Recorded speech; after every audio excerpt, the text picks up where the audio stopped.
Alright, you guys, so there's very interesting conversation surrounding why the original General Shepard betrayed Task Force 141 in Modern Warfare 2. Now, the big conversation around this has always been that General Shepard wanted the glory of it, wanted the attention from stopping this war, going to war and ending Makarov, and he wanted to take credit. He wanted to be the one who could say, yes, I did that. Now, here's the thing. This theory, this reasoning has been the source of conversation for years and years regarding Modern Warfare 2. Now, of course, it's not the only conversation. It never just is. There's always many different theories surrounding it, but that one has always been the main one. And I honestly hadn't given it much thought. I just kind of said, when it happened, I was like, why did he fucking do that? I mean, he's just a snake. He's just some fucking guy who always planned on doing this, fucking murdering such a great operative like Simon Ghost Riley, such a great operative like Gary Roach Sanderson,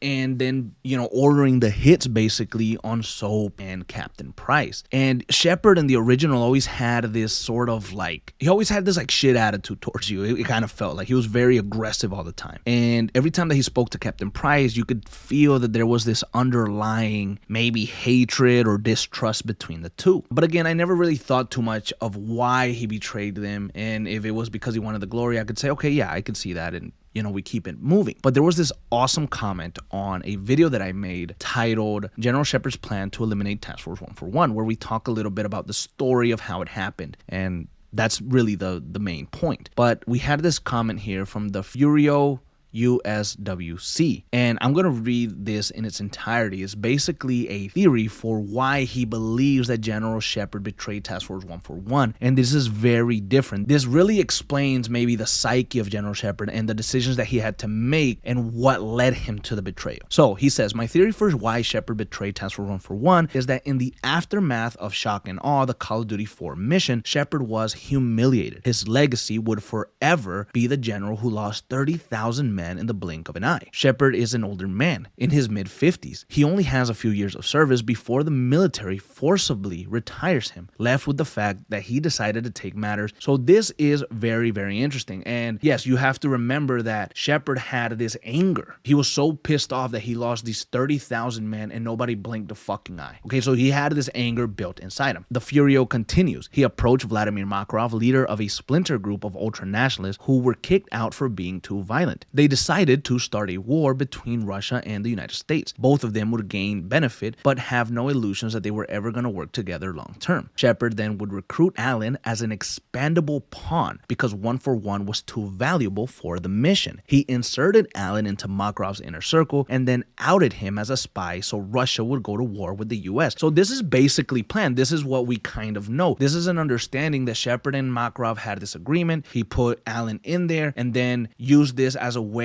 to start this war, and they kind of got what they wanted. And if you look at this from his approach, Allen was just this, he wasn't that big of a deal to Shepard. He didn't care too much about him. He didn't want to send anybody like Ghost, like Soap or Roach or anyone else that was part of his Task Force 141 unit because they were just too valuable for him. Basically, just what he said. I mean, why would he do that? So he found someone that he felt could be a pawn, someone that he could be expandable. And so, hey, we could send this little guy here. He gets killed. Who gives a it's for the greater good. Maybe that's what General Shepard was thinking, but he was never thinking, let me kill my team. Let me kill Task Force 141. He goes on to say, I do not think he ever fully aimed to kill 141. They were just in the way. My proof for this is in the mission Exodus. The dead HVI in the panic room is Victor, one of Makarov's inner circle, and one of the guys at the airport massacre. I bet he was supposed to be the golden ticket to catch Makarov. Only Makarov got to him first. I bet it was the briefcase the Rangers recovered that provided Shepard with intel on Makarov's safe house. Maybe I'm getting this wrong, but so what I'm getting here is that in this theory, the HVI Victor was handling this information that would have put Makarov in prison forever and blamed everything on him, and Victor was taking it to General Shepard. And Makarov got wind of this, killed him first, and the intel would be gone. So the theory continues. When 141 used the DSM to download all of Makarov's files, Shepard knew the gig was up. Those files probably contained dirt on Shepard and proof that he was the one who outed Allen. Shepard had to kill 141, otherwise his plan would have fallen apart. People think that Shepard killed 141 because they would hog the fame that he wanted. No, that's not how that works. 141 is a tier 1 Black Ops team. You will never hear about them or their work. Shepard would have received all the credit for 141's work due to the nature of how special forces work. 141 would just have been an unnamed NATO task force of elite operators or something to that effect. They would have never been a threat to Shepard's moment in the spotlight. I mean, consider how the last game ended. The government directly covered up the events that Special Air Service and Force Recon were in. No one knew that they saved the world from a nuclear exchange. Likely same would have happened with Makarov. And this theory is honestly really good, in my opinion. In my opinion, I really like the theory. When I read it last night, I said, damn, this shit makes so much sense. And it's true. Why would Shepard be concerned with the fucking fame? And the very beginning of Modern Warfare 2 speaks to that point. I mean, he says 30,000 men died and no one even bat a fucking eye. In the first statement of Modern Warfare 2, there's no feeling of him saying